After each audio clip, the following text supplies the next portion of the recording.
Okay, welcome everyone to our family gospel discussion evening. And I think we have an interesting story to talk of tonight, and we'll see where we can go with it. Okay, do we have a volunteer with for an opening prayer? Yes. Please go ahead. Dear Heavenly Father, thank you that we can have this meeting, and please open this meeting. Please bless that your angels will be around us. In the name of Yeshua Messiah, Amen. And short, sweet, and to the point. All right. Well, I guess I wanted to actually tell a little story. A lot of times I like to go through the scriptures and find stories there, and I like to pray about them, and I do some research, and I jump on the internet and look up everything I can about it, and I look up other versions of stories.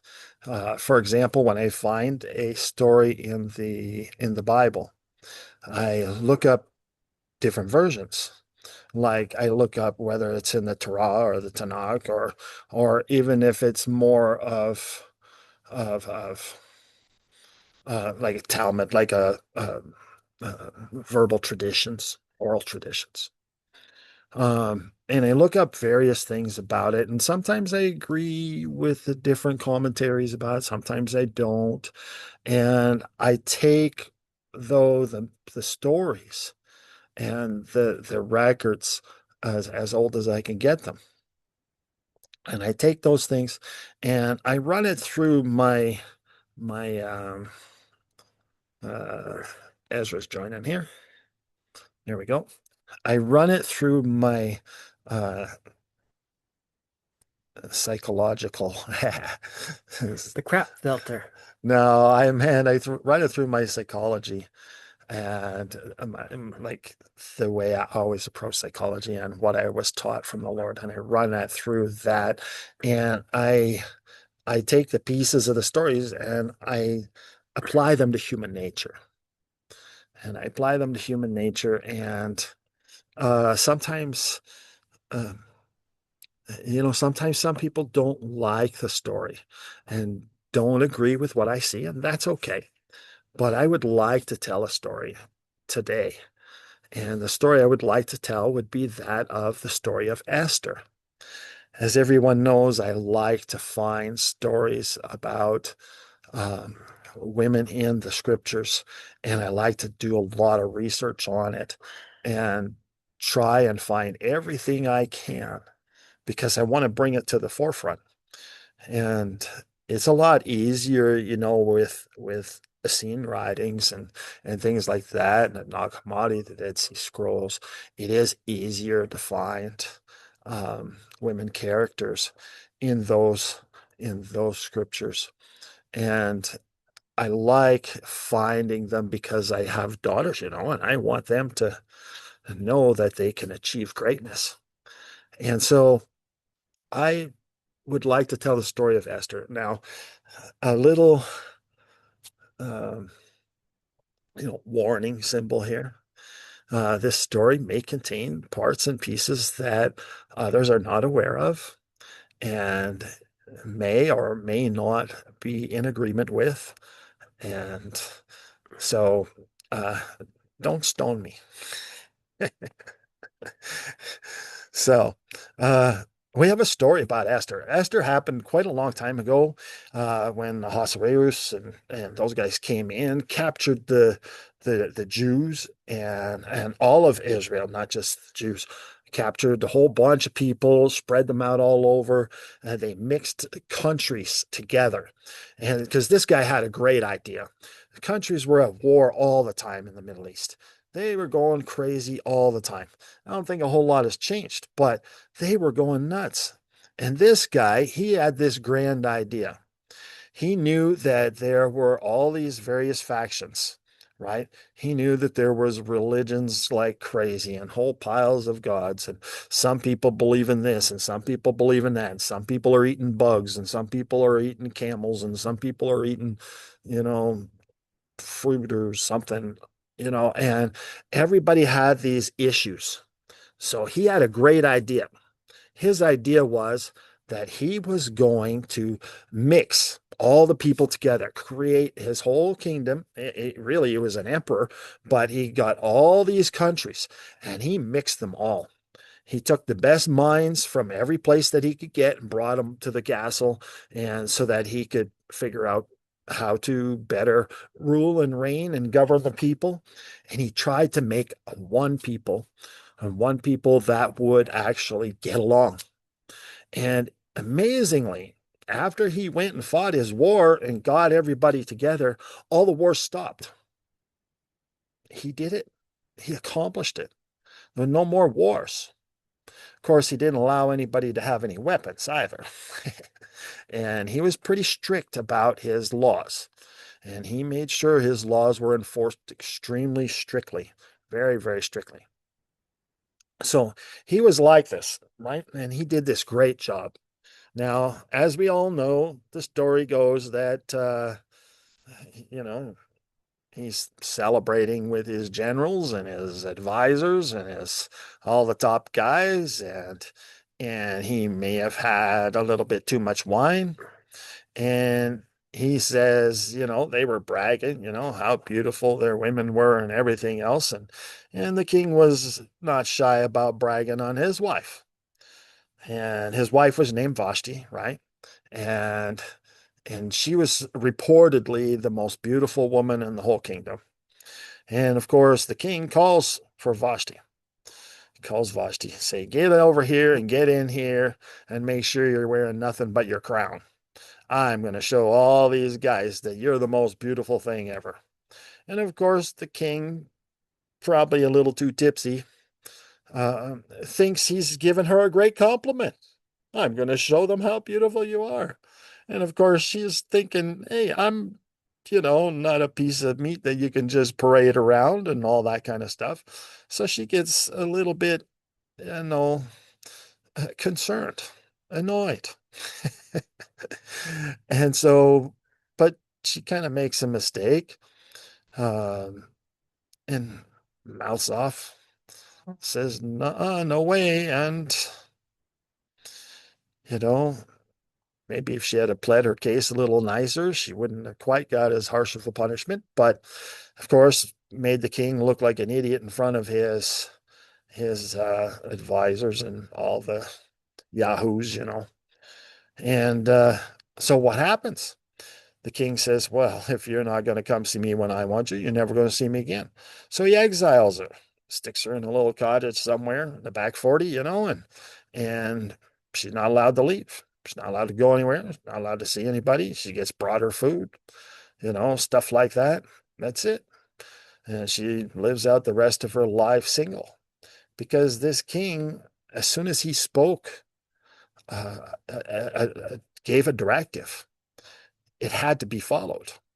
That's how he kept the peace, and that's how he kept war from happening, is that even he had to follow every single thing he said, and he would not make a double standard.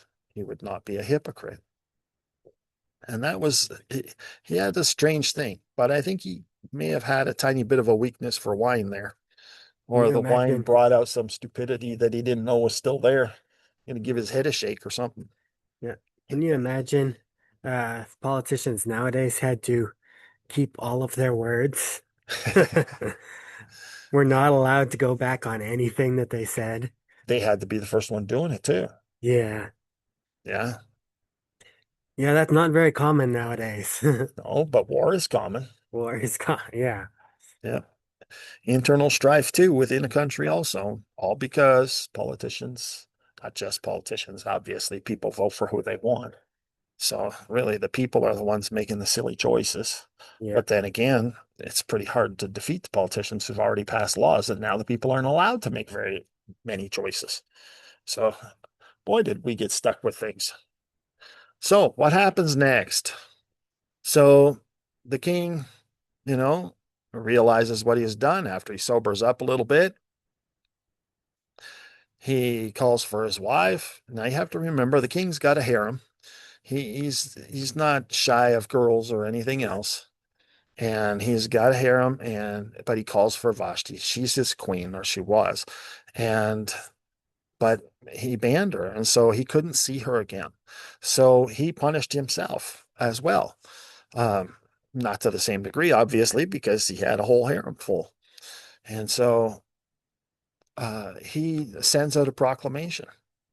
All the pretty young virgins got to line up at the door, and he sends out his trusted advisors to go find these girls, and they go to every country around, and they bring back a lot of ladies. And you got to remember, this king isn't very moral. He has a few issues, a lot of issues. The guy's got blood all over his hands. So he goes and he sends them out. And of course, by royal decree, they have to come. And so he's got his soldiers there. They bring them and put them into a brand new harem. And and then, of course, he finds Esther. One of his advisors finds Esther. Now, if people know the story, I'm going to give a little background first, I think. Just, there are different versions of the story. I mean, you can look it up well, you can't, in the Torah. It's not there. It's in the Tanakh. And you can find an awful lot of commentary about the story of Esther and Mordecai, um, from um, the Midrash, the oral traditions as well, and the Septuagint Bible, right? The Greek Septuagint Bible has an expanded version of the story of Esther. And it includes different things where you get insight into them. Like, it includes their prayers, some of their prayers. It includes their pleading. It includes the things they care about and how they see things. So you see the conversations between them a little more. And so you can now get an idea of what they care about, what they're worried about, what concerns that they have about these various things. So, you can go look those up. They're all online and everything else. And it really is an interesting insight into their hearts. So there's more to it than just what is contained in the Bible. So feel free to look those up. And so let's take their conversations, let's take their prayers, let's take their pleading with each other, and let's look into their personalities, because really people don't change. You know, uh, People haven't changed since I've been alive. And the stories that my grandpa told me and my uncles told me and my great grandfathers told, people were the same. Everything has always been the same. They've never really changed. I mean, we've changed technology, and we've changed different things in our lives, but the way people interact, their heart's desires and everything else really hasn't changed, which is kind of revealed by reading the scriptures now, isn't it? Thousands of years ago, people did this, and you're like, hey, people still do that. People don't change. They stay the same. So let's talk a little bit about their personality. So in the Bible story, you know, the the the guys come, they're looking for the girls. The girls pulls her, he got her veil down and everything else. She's not supposed to reveal her face and all this kind of stuff. But they come, and she does. She reveals her face. And of course they're stunned and think she's the most beautiful girl. And they say, you got to come with us.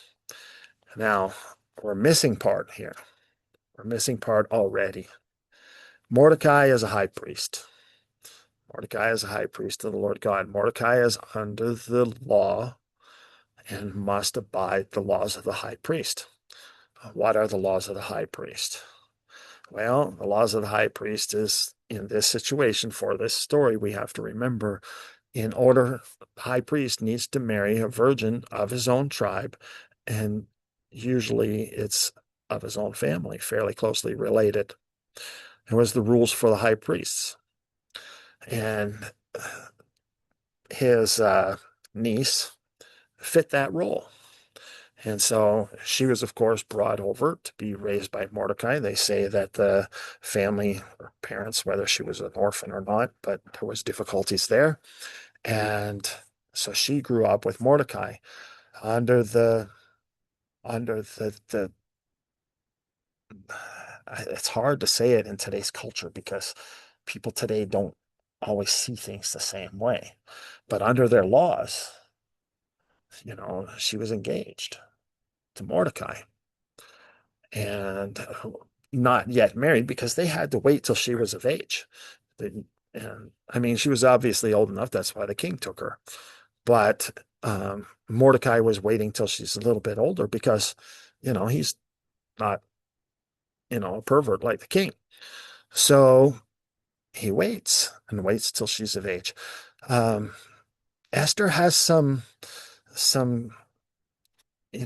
really concerns about this marriage, not about the marriage to Mordecai. She has concerns about she doesn't want this life. She doesn't want to be a priestess. She doesn't want to be a high priestess. She wants to have a different life. She wants to have a different life and she wants it right away. And this was her escape so that she didn't have to stay and be a high priestess to God. She found this escape. You know, these guys came, she whips off her veil pretty quick, and because she knows how pretty she is. And now she's gonna have, she gets to marry a, a high value guy in their society, right? Lots of power, lots of authority. And so she's willing to take the chance with the rest of the girls. But she has a plan. She has a plan of how she's going to actually get the king to choose her. So then you have this conversation, though, that happens at this time between Mordecai and Esther. You have this conversation. And Mordecai is concerned. Why are you leaving your people? Why are you leaving your God? Why are you turning your back and going to the world? And of course, Esther gives all the regular reasons that young ladies give even today. You know, I can do a lot of good. I can help our people. I can do this. I can do that. Blah, blah, blah, blah, blah. And really, she wants to move up in the world. So off she goes. And poor Mordecai is heartbroken, obviously. He's heartbroken. And he never gives up his heart for her. And so later on, of course, the the king is bringing the girls in, right? A new girl every night. And he tries each one of the girls and he doesn't like them, even though they're all virgins and everything else, and he doesn't like them. Um, I would, I have to be careful how I speak here because we have a lot of children and sensitive souls who are listening. So I need to be very careful, but we need to understand human nature here. The king, of course, is kind of a wicked man. I shouldn't say kind of, he is. He is a wicked man. And he is going through these women that get brought to him from all over his kingdom. And he doesn't like any of them. And we don't know what kind of a guy he is. We don't know if he's mean, rough. We don't know if he's like, has mental issues after killing so many people, all that kind of stuff. I mean, we know he has some issues already because of what he did to his queen, but we don't know the extent of this and why he didn't like these girls. But I mean, he could have been being a soldier himself, he could have been a big, strong, scary guy.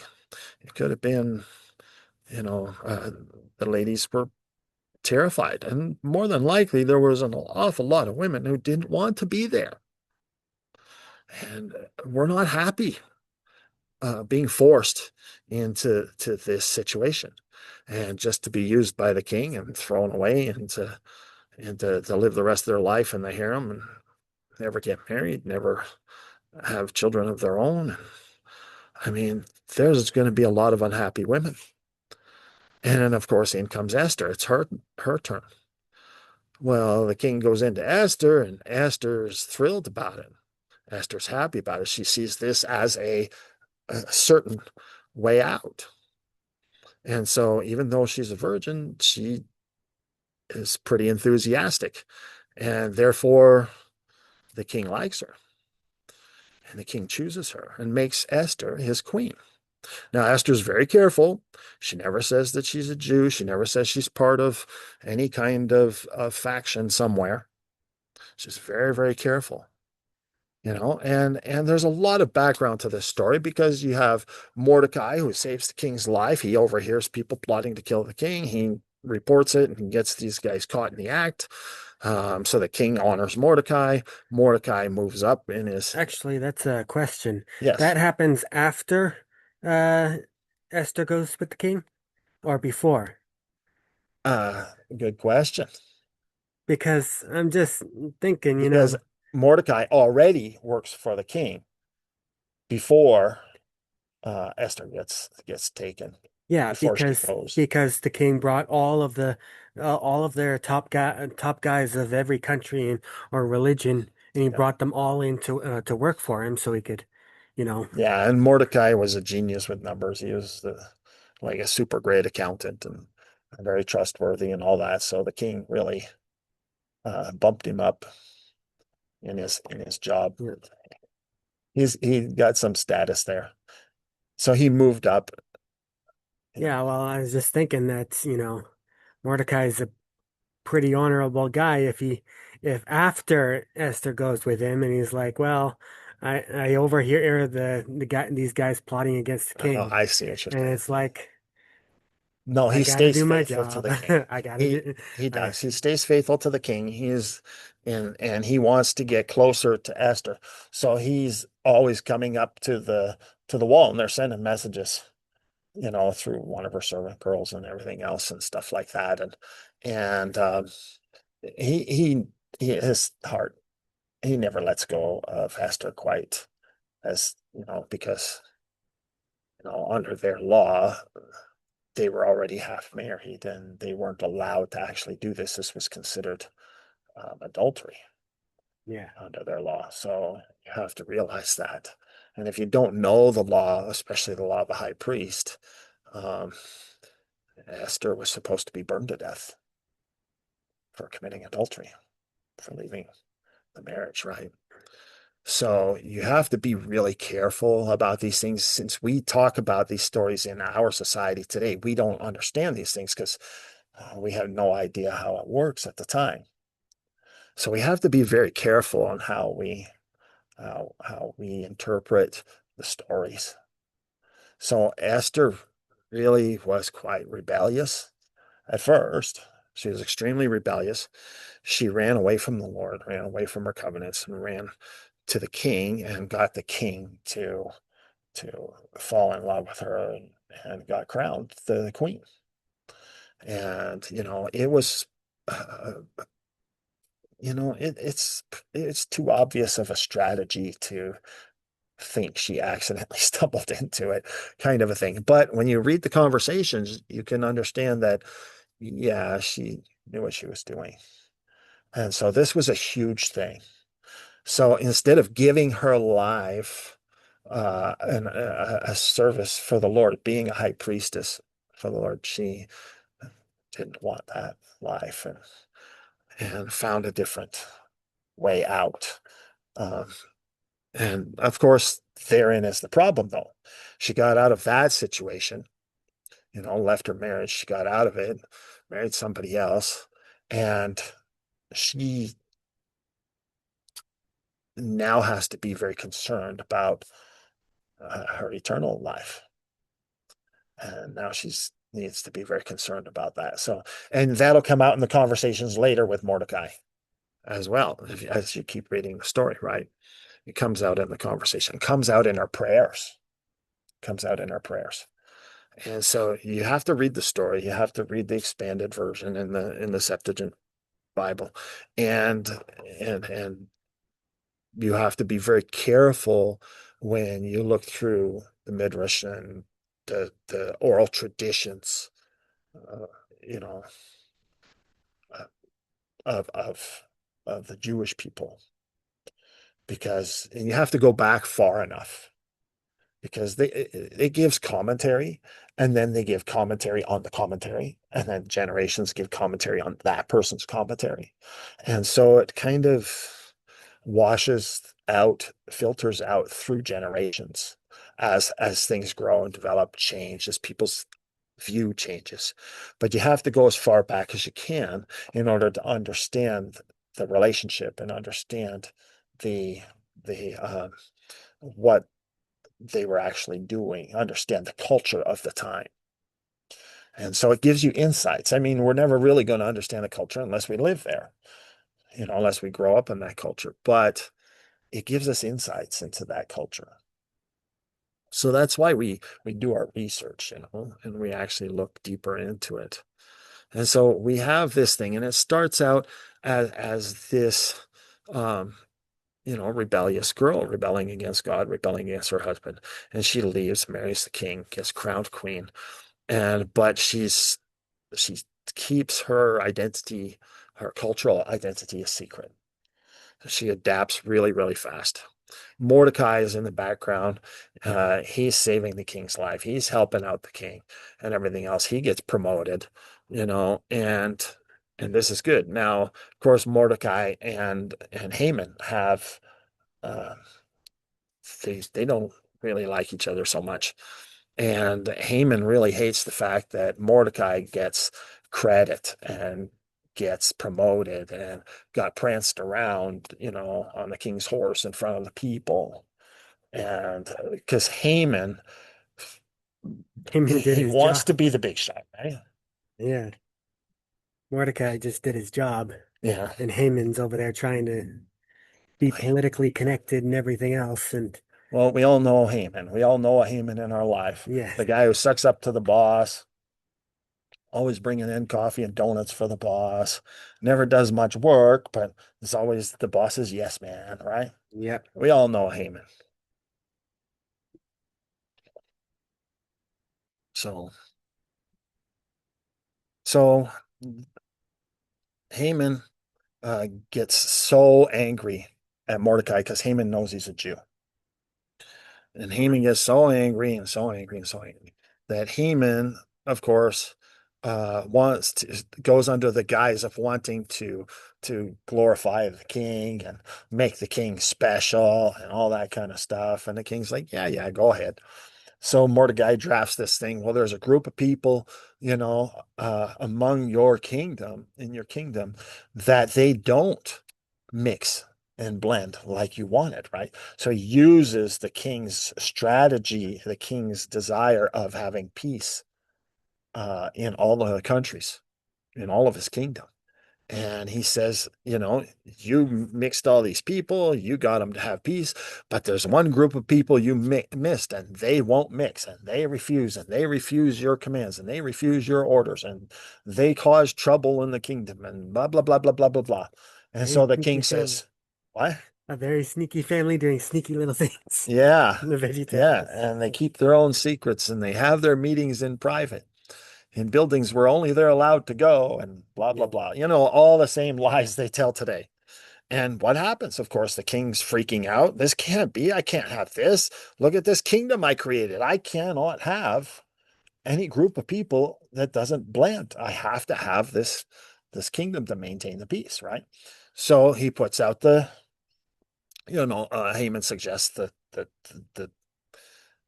what do you call that thing? Where he writes it out, the command of the king and the order of the king, and he writes it out that on the 14th, on the Yep. full moon, On the day of their Sabbath. on the day of their Sabbath, where they're not allowed to fight back.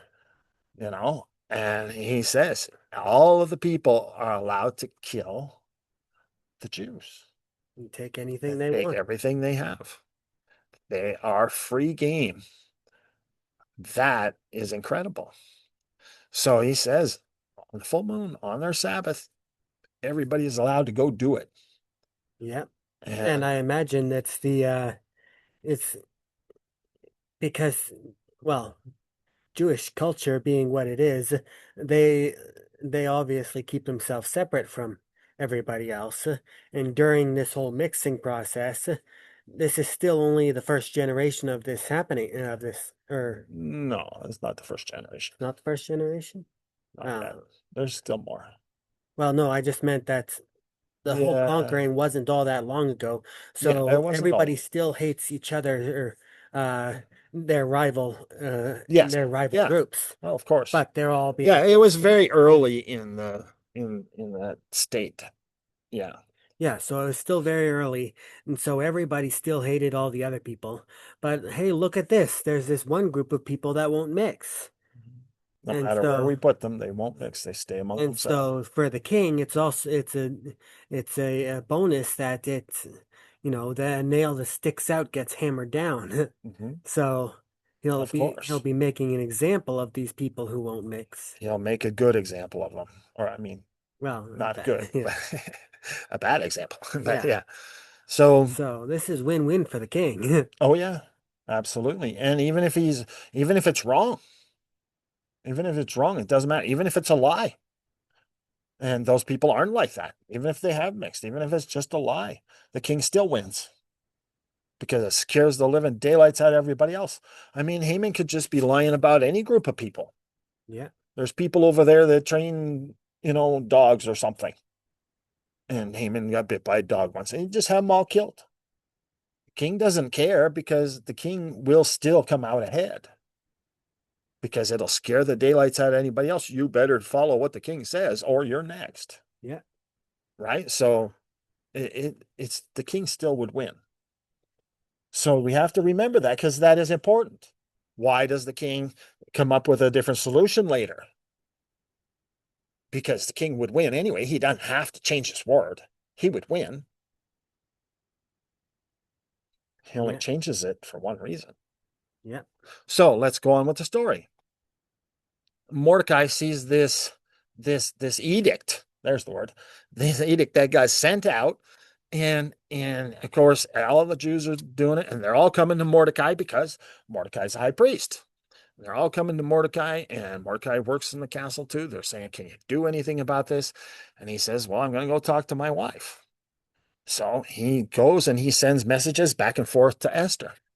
And he's not supposed to be going, but because they're going to get caught. They're afraid they're going to get caught, or at least that's what Esther's saying. Go away, Anyway, so what happens is the king says, or I mean, Mordecai tells Esther, like they have a conversation. Mordecai tells Esther, "You're not going to get away with this." Right?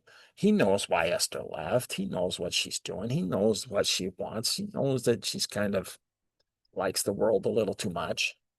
So he tells her, "You're not going to get away with it. They'll find out you're a Jew." Right? Yeah.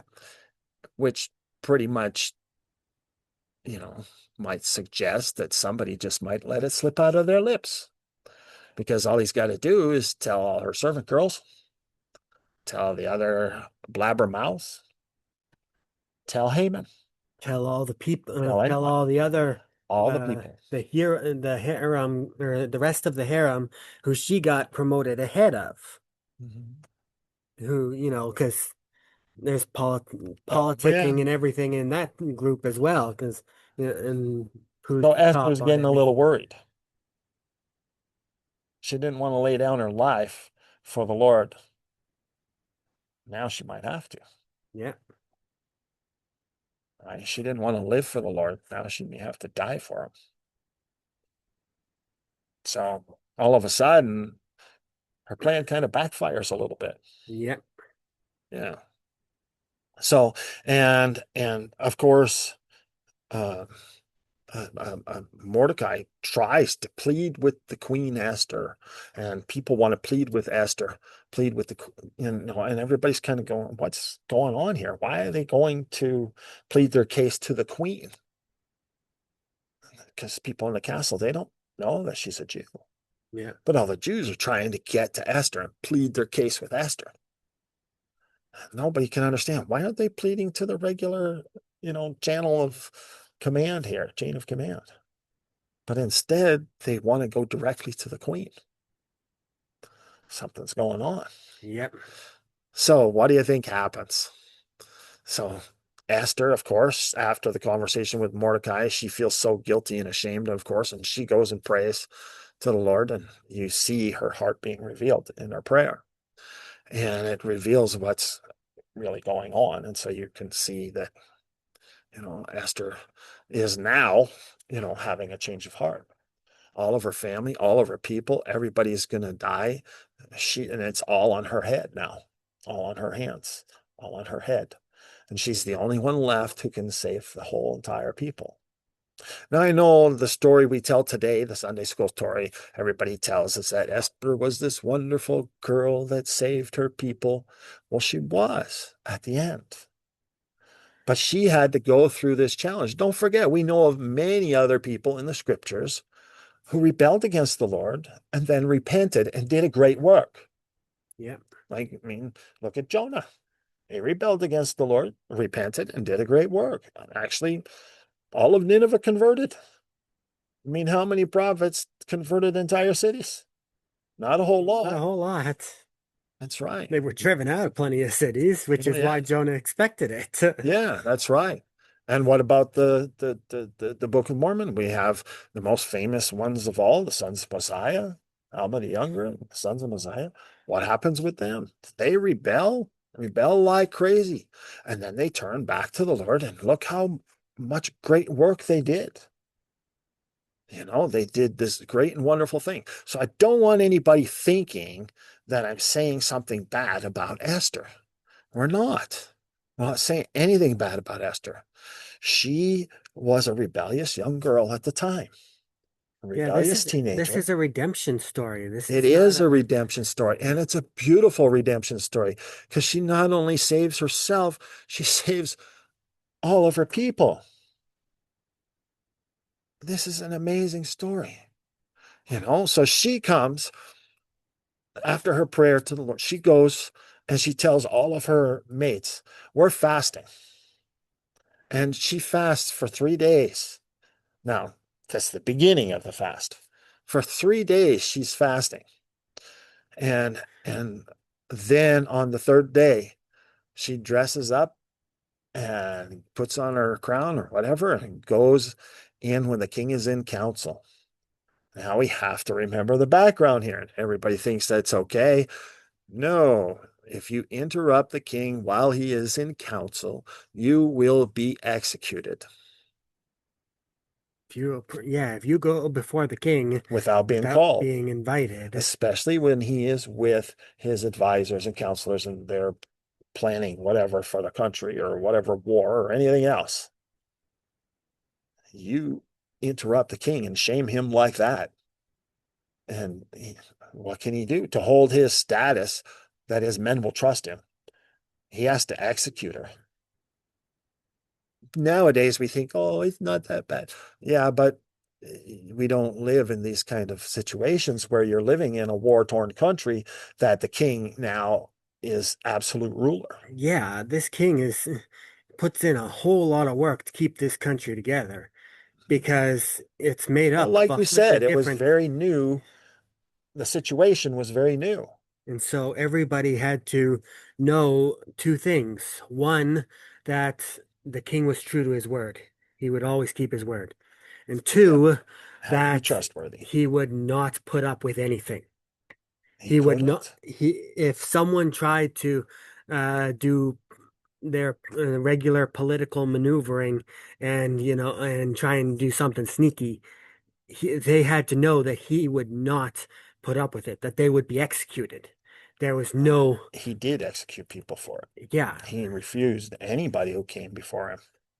He executed them. They had to be invited by him, or that's take an it. The appointment. messenger guy is the only guy going in and out. The guy who's trusted to have the king's seal, king's ring, that messenger is the most trusted man in the entire kingdom in that Well, era. he's the guy who would deliver any messages that need to be delivered, but he would also decide. He would say, no, you can't go in, because then the king would have to kill you anyways, because he'd have to say no. And you disobeyed the king's, um, uh, Steward yeah, whatever he's or called. uh but you disobey him, and he Modern word is has, ambassador, but that's not the right word. It's well, he has the right to keep people out of the king's presence. He's the one who knows. The king says, I don't want any visitors. He locks the door. yeah, He doesn't let anybody in.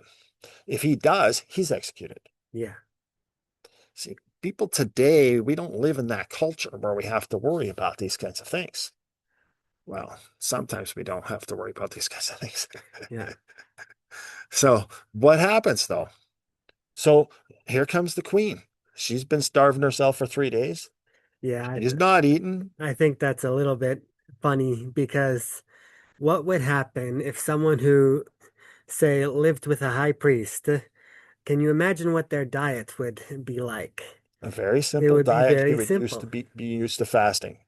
And then when she gets to the castle, all of a sudden there's all these options for food.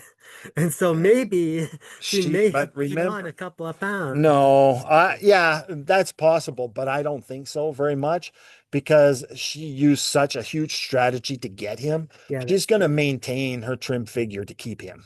That's true. She's not that She's dumb. not going to take She a was chance. she was obviously smart enough to do this. She would also be smart enough and disciplined enough to Yeah, and keep her she's very figure. disciplined enough to do it. So, yeah, so she fasts for 3 days, goes up there. The steward at the door, the only guy allowed to open the door, actually lets her in. She asks him. So, this girl's beauty is so, you know, beautiful that this guy, I mean, I can't imagine anybody being so beautiful that I'm just gonna, I mean, didn't even bring her like some pork chops and some mushrooms, onions, and beans, and I didn't even give him a gift like that. But anyways, yeah, her beauty was so much that he actually let her in. If any, he warned her though first, gonna kill you, and if you're the only one, then maybe if that he might not kill. You're the only one who has his heart. So she comes in through the door. Everything stops. I mean, you could have heard a pin drop. Everything stops and looks. And the king looks up, sees her, and sees, how whatever beautiful she looks. And he raises his scepter to call her forward instead of killing her. Because the guards are right there at the door. Swords are already drawn. They're just waiting for the king's command. Yep, And instead, he raises his scepter, calls her forward, and everybody's just in awe. yep. Because you raise your scepter to issue a command. It's not that he had to command her to be killed. It's he had to command her not to be killed. Yeah, He he had to, had to command her not to be killed. Yeah, exactly. That's exactly correct. Because under law, he had to kill her. People just seem to gloss over this, but he had to have the confidence of his generals. And he people don't realize how huge this actually was. This is enormous. Everybody else is dead. There's a blood stain on the carpet right there. That marble floor. That guy is with his little toothbrush. yeah, Why is this blood so hard to get out? Right. yeah, Next, he's just going to put down red bricks there, and that way he doesn't have to clean so hard. yeah, So what happens? Calls her in. She comes in, and he says, "Honey, what would you like? I haven't seen you in so long. What would you like?" Right? And I'll give you anything. What do you want? You want half the kingdom to go play in and take your maids over there and play volleyball in the middle of the street? Just tell me anything, right? yeah, We'll put in a water slide for you, right? Cuscotopia. We'll just build this beautiful place. Anything. What do you want? And she's sort of, a little shy, which only yeah, would add to the power yeah. of her manipulation. She said, well, you know, and she calls him my king instead of saying, "Hubby,"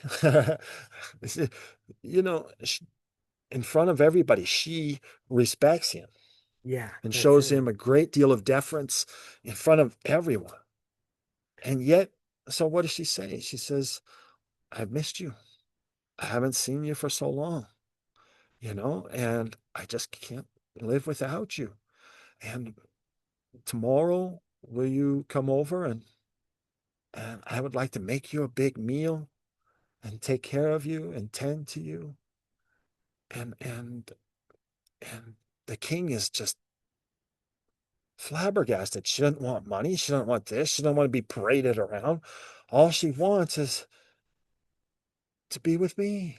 Yeah. And the king is just stunned. And every one of his generals is like, "Oh yeah, that's why he doesn't kill her." Okay, I get it now. And she says, "Well, my maids will help me serve, but I will take care of you myself.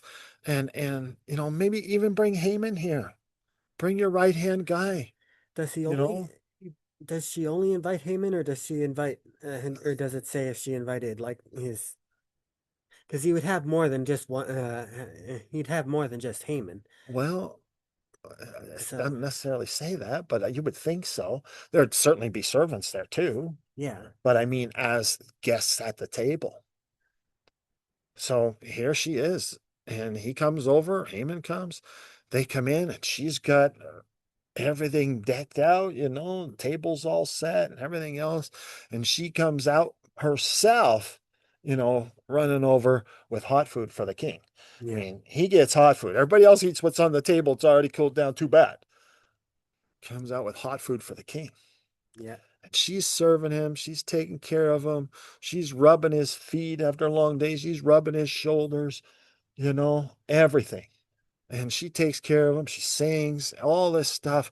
And they're just having a grand old time. She's just having fun being with her husband.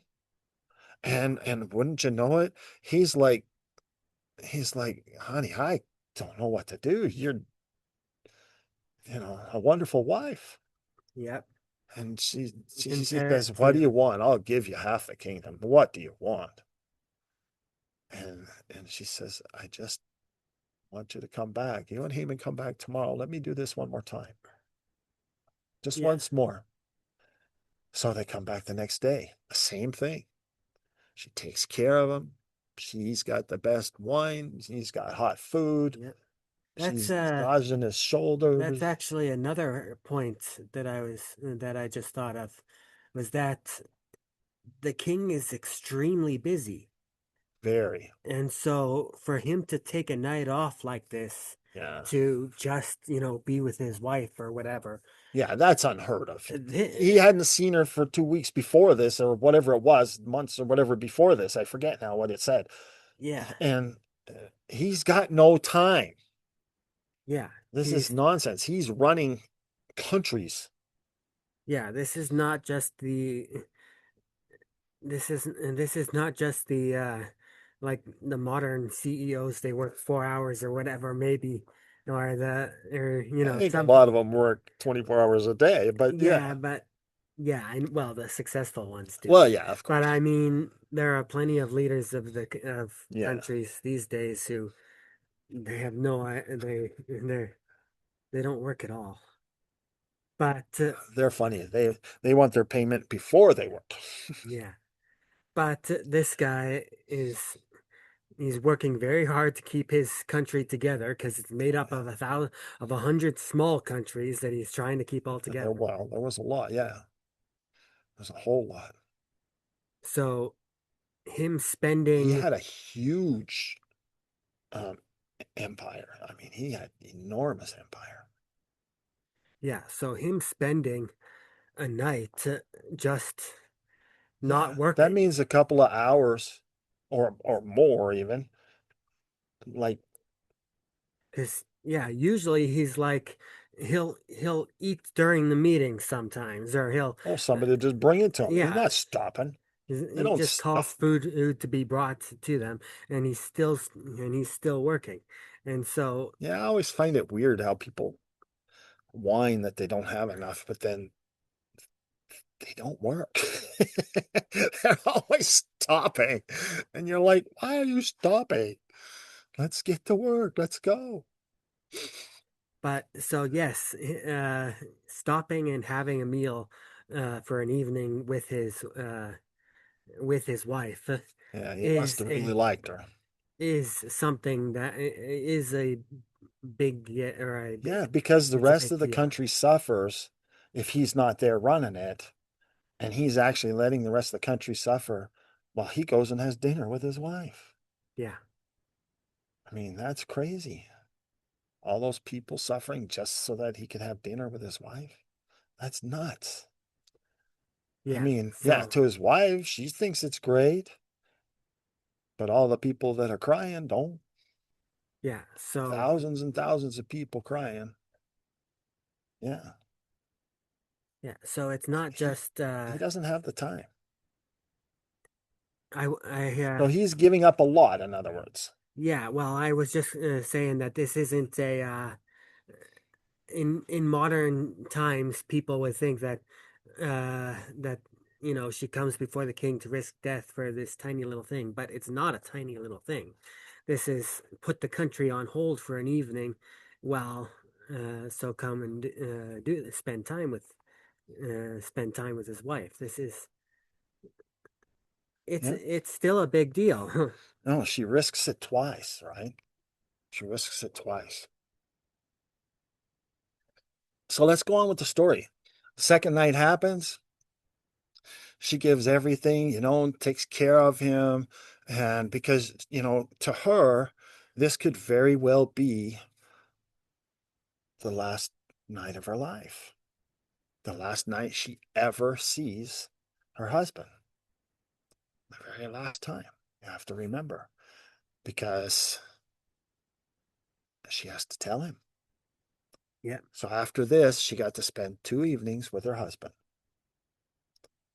After this, at the end of the evening, the husband says, honey, I got to get back to work, and tell me, what would you like? I'll give you anything. Just tell me what you want. I'll move heaven and earth for you. And no doubt he would. He loves her that much. And you got to remember, she started out fasting for 3 days. She probably continued fasting. Unless he fed her something like with his fingers, put it in her mouth and have a romantic thing. She probably didn't eat beyond whatever he fed her at all. So she'd been fasting for about 5 days.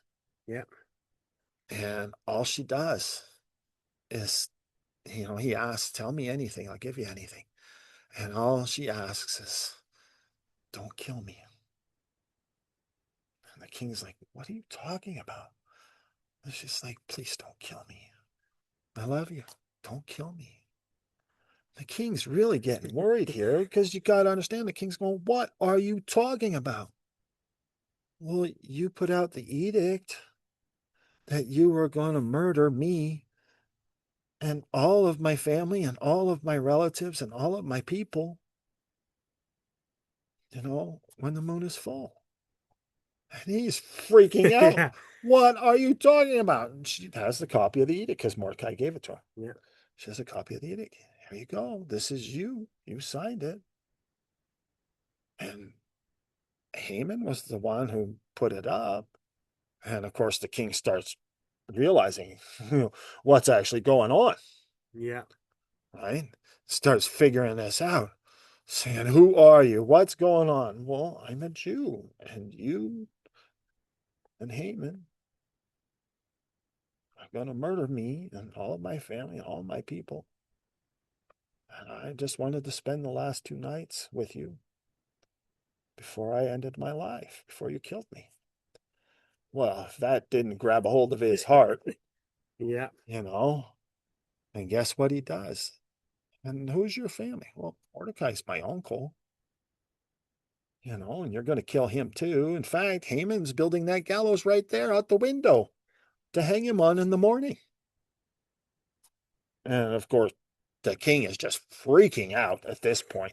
Haman's like, Tells his what? guards, so his guards were there, Yeah, grab a hold of Haman. They take him out, hang him on the gallows that he built yeah. to kill Mordecai. You're going to kill the guy who saved my life?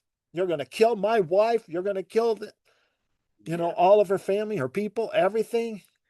Yeah. I So he imagine took as that Haman and Haman's sons and killed them all and yeah, took all of Haman's stuff. Because remember, he was the right hand guy. He is the second richest guy in the whole kingdom. yeah. Took all his stuff and gave it to the people. Everything. Gave it to Mordecai, actually. Gave Mordecai all of it. Everything. Mordecai probably gave a lot of it out Oh, to, he would give it out to wherever, but that doesn't matter. Right now, we're talking yeah, about this situation, the king freaking out. yeah, So here's Esther. She lays down her life, turns her heart to God again, and as now being good, lays down her life, risking her life to be killed. And even now, mouthing off to the king, even though she's doing it with tears, mouthing off to the king against his edict. Because if anybody else is there to see it, he's got no choice. He has to cut her head off. But here she's risking it again, mouthing off to the king. Not mouthing off like that, just saying, please don't kill me. Don't do what you commanded to be done. contradicting one of his edicts, Yeah. asking Don't him, keep your word. Be a liar. yeah, This is insane. So she lays down, risks her life for a second time. yeah, This time, she knows he's got to kill her. yeah, And he can't figure out, what can I do? How can I stop this? He knows he can't stop it. He knows it's going to be done. He knows if he stops this, he'll have war-torn country. yeah, All he'll have is people disobeying rules everywhere, laws everywhere. He'll have nothing. His whole kingdom will fall. So he's got to either kill her right now before word of this gets out, or he's got to make a decision. So he calls it treason, says Haman committed treason, kills Haman and his kids, gives all of Haman's stuff to Mordecai, and he does something else. Since he cannot take back his first edict, he puts out a second edict. This edict says on Friday the 13th, day the before their day of holy, deliverance. yeah. Every Jew is allowed to. I don't remember if he actually says to take up arms, but Mm-hmm. to take up weapons, which is forbidden in his Yeah. city, And in even his the other temple. people weren't allowed to have weapons, but every Jew was allowed to actually take up weapons and kill Kill any of their their neighbors they neighbors. think that would do them any harm if they wanted them. That means they could have killed like half the city. Yeah. And so Well, people started bringing out all of their stuff, all their money, their gold, their silver, their valuables, their furniture, piling it all on the front lawn, right? yeah, Free to any Jew, yeah, holding up the signs. Here, take it, take it, take it. Spare my life. We love you guys. We're converting tomorrow. Tomorrow's the Sabbath, right? We're converting tomorrow. So that's how the king did it. He put out a second edict that said the Jews were now allowed to arm themselves and actually defend themselves against anyone they thought was going to do them harm. yeah, So if you had an argument with your neighbor and your neighbor was pretty happy, it's almost the Sabbath. I guess that neighbor's dead now. yeah. They don't talk about that much, but the I the Jews didn't just scare people or whatever. The Jews did end up killing a lot of people then. Yeah, Because, well, they had to because the previous edict was still in effect. If it they was. didn't kill the people who were going They would who be killed the very next then the day. next day they would not be allowed to defend themselves. That's right. And so Yeah, people seem to miss these very important parts that are right there. it wasn't this was I don't So, know. Even then I imagine it would have put a lot more work on the king's plate to put this edict out. So yeah, much more work. he would have his soldiers out all over the streets, anyways, even on the 14th, even Yeah. on the Sabbath. He would be out protecting the people. That means he's got to call all his extra soldiers back from his borders. Yeah. He's got to call everybody back. He's got to have this is going to take a big organizing skills. This is not going Yeah. to be easy. This was not just, write a piece of paper out and send it No, out. This he is sent going it to out be, to all of his police stations, if you want to call them that, yeah, all around, and they were had to enforce it, yeah, because if they didn't enforce it, they had a bigger punishment than regular citizens who didn't live the law. The people enforcing it had to be under a stronger punishment. yeah, So whereas you could take somebody and put him in prison, if it was a soldier who wouldn't obey the king, he was executed. yeah, So not like today where it's the other way around. yeah. But So, anyways, let's continue on with the story. It's already yeah, been an hour, so or close to an hour, because we started a little late, but I guess it's pretty close.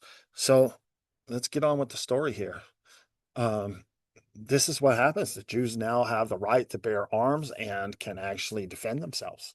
They have a right now to defend themselves. All the police stations, I call them police stations because I'm sure there were just little garrisons of soldiers everywhere, but never know because I wasn't there. Well, at least not that I remember. Anyway, so what do? It's just the way he actually saves his queen, yeah, and he saves his queen, and he saves the others as well, and keeps the peace, and saves his kingdom. Mordecai gets promoted. Esther is now known as the Jewish queen, yeah, and now her people have a status in they're allowed to worship their God now. They are allowed to actually hold their services. They are allowed to communicate with each other. They are allowed to be Jews. See, Esther now was looked up to and had to run the Jewish part of the country. yeah, And so she became a huge voice for the rest of her life for to help the king in running the kingdom, which was yeah, unheard of at the time. So Esther, even though at first she was rebellious, afterwards she turned her heart back to the Lord and risks her life twice, and then now is expected to actually take responsibility and run yeah. part of the kingdom. She didn't want the responsibility of being a Now priestess. she's a priestess. Now she gets the responsibility of being a queen, Yeah, like that's right. modern, or not Yeah. modern, but Well, yeah, that's there's right. there's a period of time in there when queens actually did all the work and everything, and that's where she stuck herself. Yeah, but you see, this was an amazing transformation. She became a ruler and she became a counselor. She actually produced in the kingdom. And it was an amazing, unheard of thing ever. So now she had to now live her life for God. Yeah, So even though she tried to run away like Jonah did, now she had to live her life like God. Now she was ready. Her heart had changed. And for God, and that's what she's doing for the rest of her life. She lives her life for God now and for her people, which yeah, is what she was running away from originally. yeah, So it's huge. It's enormous. It's a huge change of heart. And it's a wonderful story. A yeah, wonderful story where this woman becomes, you know, a queen. yeah, Not just queen by putting a crown on her head and getting servants, but a queen by actually being a queen. yeah. So someone She who couldn't rest actually, anymore now. Now she had to work like the king. yeah, which There's not many queens that can do that. no, but But uh, this lady now, she became this magnificent queen under God now. yeah, no, Pretty intense. yeah, I'm just thinking what happened like to that country. Uh, how long did the country last? Because Lasted for quite a while, actually.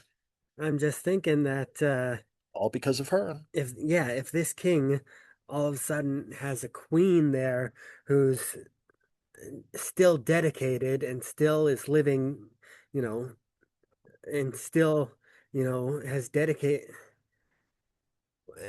is as smart and dedicated as she was to getting into that position, and now applied all that talent. all that talent to helping run the kingdom,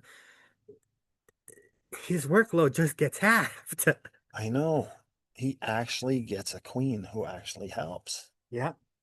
I mean, this is astounding. She's not a trophy anymore. Like, well, I'm sure she is a trophy, but that's not what I mean. I mean, she's not just a trophy wife where she stands up there and waves, or no, you have to do the queen wave.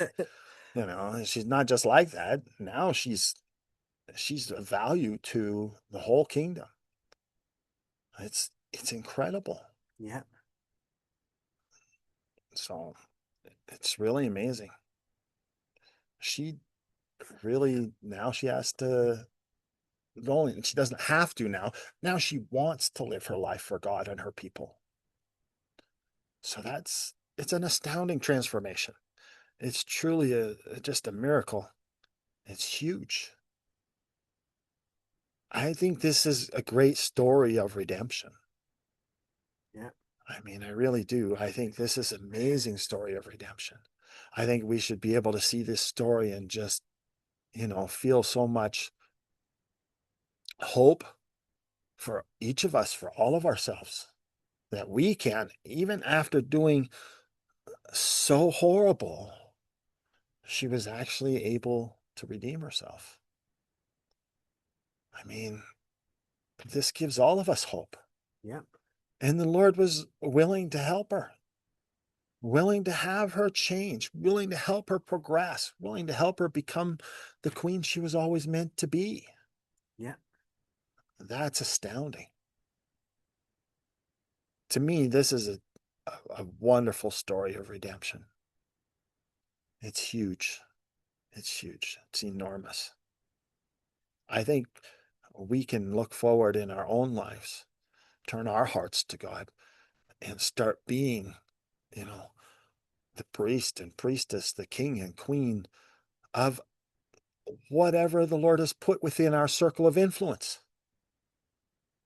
Why don't we learn to do what Esther did? Because she didn't rule by soldiers. Her husband did. People never came to her for killings. They came to her for compassion, for mercy, for help. Yep. She became, a queen, a redeemer queen. Yep. It's pretty astounding. It's really incredible. And it should give all of us hope. Yep. Which would actually help the king out just as much because now he doesn't have to balance both jobs. He can be the dangerous one or whatever, and she can be the compassionate one, and that way he doesn't ruin or he doesn't have to. He, whenever he wants to actually, uh, The power of his commands now changes. The enforcement of the laws still must be strict, but he balances this. now he's allowed to have compassion on people without people seeing it as weakness, That's right. without all these other Because warmongers there has to be rules that govern that. And here's Esther to provide that. yeah, Like I said, she actually becomes this Redeemer Queen figure. And this is an analogy, of course. This is an analogy, not just for us and saving ourselves, but it's an analogy for what we can do for Heavenly Father and Heavenly Mother. They are the king and queen. What we can do, will we rise up and be a king, be a queen?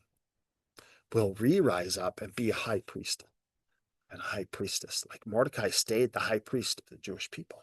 yeah, Will we rise up and then take that workload off of Heavenly Father and Heavenly Mother?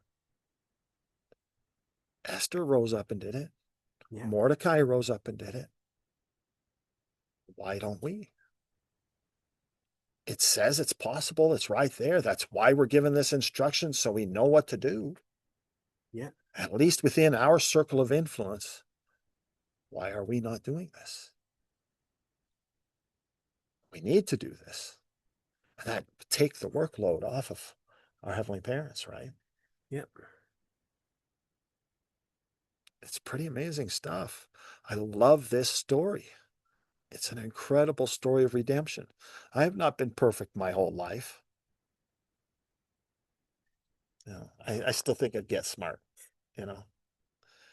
Get Smart. Anybody know that show, Get Smart? The old TV show, Agent 86 and 99 and the chief there and all that stuff. Anybody remember? It was a really goofy, funny show. Maxwell And Smart. Maxwell Smart, yeah. Remember he always used to say, missed it by that much, And it was always funny because, when Maxwell Smart died, he went to heaven and went to see St. Peter, who was holding the key to the gate there. And Peter says, how'd you do? And he's like, well, so am I getting in? St. Peter says, you missed it by that much. You're going the other way, buddy. Down to chaos. Anyways, I should probably shut up. I have a lot more commentary on it than I could go on for another hour, easy as anything. But it's been more than an hour now. So again, I would like to leave a disclaimer.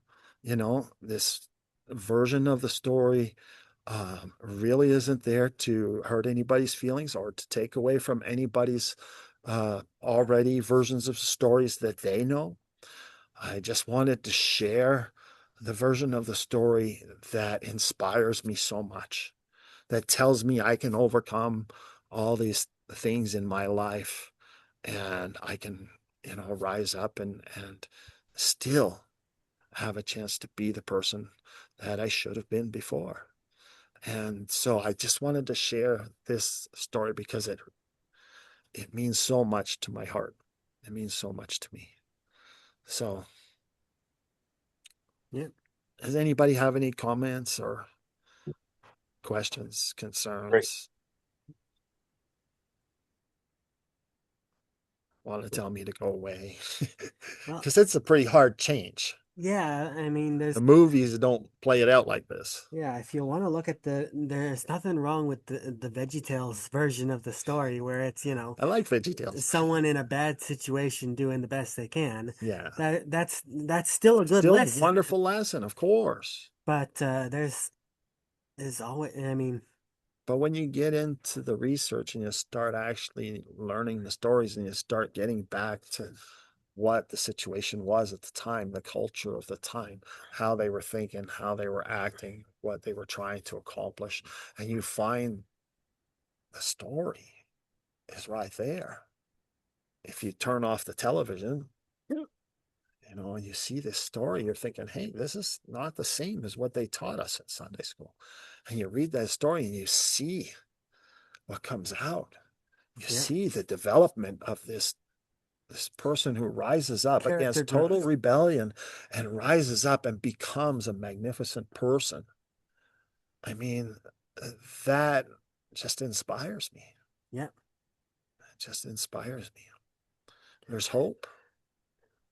You can still rise up and be the person you were always meant to be. At least to me, that it's hope. But yeah. anyways, I should shut up. So, anybody have any comments? No. Okay. Well, do we have a volunteer for? Oh, I don't want to rush anybody, but oh, wait 5 seconds. Okay. Do we have a volunteer for closing prayer?